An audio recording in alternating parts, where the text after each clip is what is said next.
بس. كل شي مزيان؟ المغرب هو بلد ذو حضارة عريقة جدا جدا ومتغلغلة تماما كعروق هذه الشجرة، لدرجة أن أقدم بقايا بشرية في التاريخ وجدت في المغرب، والتي يقدر عمرها على الأقل ب300,000 سنة. لك أن تتخيل. الإسراء عندما صعد الرسول إلى السماء التفت فإذا بالأرض كروية الشكل، نقطة سوداء وسطها نور يلمع.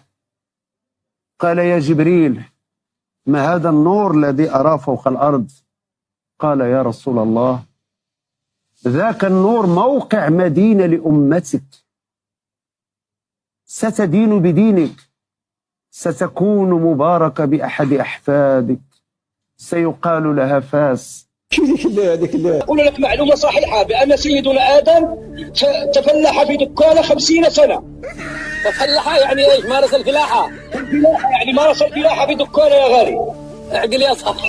ذو القرنين مغربي وكان يحكم العالم وما زالت منزله في مراكش الى اليوم يصور. ما خداش تونس بكل صراحه. ان الحسن الثاني كنهضر عليه الله يرحمه، كنهضر عليها بانه هو لا كرياسيون ديال تونس راه تم بالمغرب، هو المغرب هما اللي كرياو تونس. الان ساثبت لكم بالملموس ان مجال المغرب او الحدود الحقه للدوله المغربيه كانت تمتد لتشمل الجزائر وايضا لتشمل السودان، وهنا اقصد مالي. على الحدود الترابيه المغربيه راه عندي بعض التسجيلات ديال قاده الحركه الوطنيه منهم السي يازغي اللي تيقول ان على الفاسي وحده واحد الاستقلال اللي كان تيعرف الحدود الحقيقيه ديال المغرب اللي تتمتد من سبته الى واد السنغال.